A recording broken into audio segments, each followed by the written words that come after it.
സംസ്ഥാനത്തെ കോവിഡ് വ്യാപനം നിയന്ത്രണ വിധേയമെന്ന ഉന്നതതല യോഗം വിലയിരുത്തി. അനാവശ്യ ഭീതിയും കടുത്ത നിയന്ത്രണങ്ങളും ആവശ്യമില്ല. മരണക്കണക്കിൽ ആശങ്കപ്പെടേണ്ടതില്ലെന്നും യോഗം വിലയിരുത്തി. ആരോഗ്യ പ്രവർത്തകരും ആശുപത്രികളിൽ എത്തുന്ന രോഗികളും മാസ്ക് ഉപയോഗിക്കണമെന്നും നിർദ്ദേശമുണ്ട്. വിവരങ്ങൾ നൽകാൻ ഷിജോ കുര്യൻ ചേർന്നുണ്ട്. ഷിജോ, വിവരം എന്താണ്?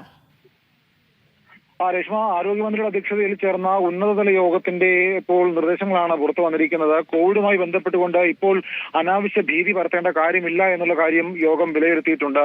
ഇപ്പോൾ ആശുപത്രികളിൽ മാസ്ക് ഉപയോഗിക്കണമെന്നൊരു നിർദ്ദേശം യോഗത്തിൻ്റെതായിട്ട് ഉയർന്നു വന്നിട്ടുണ്ട്. പക്ഷേ ആശുപത്രിയിൽ എത്തുന്നവർ നിർബന്ധമായിട്ടും മാസ്ക് ഉപയോഗിക്കണം എന്നൊരു നിർദ്ദേശം യോഗമോ അല്ലെങ്കിൽ ആരോഗ്യമന്ത്രി മുന്നോട്ട് വെച്ചിട്ടില്ല. പക്ഷേ ആശുപത്രിയിൽ എത്തുന്നവർ മുൻകരുതലിന്റെ ഭാഗമായിട്ട് മാസ്ക് ധരിക്കുന്നത് ഉചിതമായിരിക്കുമെന്നുള്ള ഒരു നിർദ്ദേശമാണ് ഇപ്പോൾ യോഗത്തിൽ ഉയർന്നു വന്നിരിക്കുന്നത്. പ്രത്യേകിച്ച് ഈ സമീപകാലത്തായിട്ട് ആരോഗ്യ പ്രവർത്തകർക്ക് വലിയ തോതിൽ കോവിഡ് ബാധിക്കുന്ന യോഗം വിലയിരുത്തി. 37 ആരോഗ്യ പ്രവർത്തകർക്ക് ഈ സമീപകാലത്ത് കോവിഡ് സ്ഥിരീകരിച്ചിട്ടുണ്ട്. ആ ഒരു പശ്ചാത്തലത്തിലാണ് ആശുപത്രികളിൽ എത്തുന്ന രോഗികളും ജീവനക്കാരും എല്ലാവരും മാസ്ക് ഉപയോഗിക്കണം എന്നൊരു കാര്യം ആരോഗ്യമന്ത്രി മുന്നോട്ട് വെച്ചത്. ഇപ്പോൾ കോവിഡുമായി ബന്ധപ്പെട്ടുകൊണ്ട് ഈ മരണക്കണക്കിൽ ആശങ്കപ്പെടേണ്ട യാതൊരു സ്ഥിതിയുമില്ല. പ്രത്യേകിച്ച് പുതിയ കോവിഡിന്റെ വകഭേദം ഒമിക്രോൺ JN.1 റിപ്പോർട്ട് ചെയ്യുന്ന പശ്ചാത്തലത്തിലാണ് മരണസംഖ്യയുമായി ബന്ധപ്പെട്ടുകൊണ്ട് പ്രത്യേകിച്ച് ആശങ്കപ്പെടേണ്ടതില്ല എന്ന് ആരോഗ്യമന്ത്രി തന്നെ പറയുന്നത്. തിരുവനന്തപുരം, എറണാകുളം ജില്ലകളിൽ പ്രത്യേകം ജാഗ്രത വേണമെന്നുള്ള കാര്യവും യോഗം വിലയിരുത്തിയിട്ടുണ്ട്.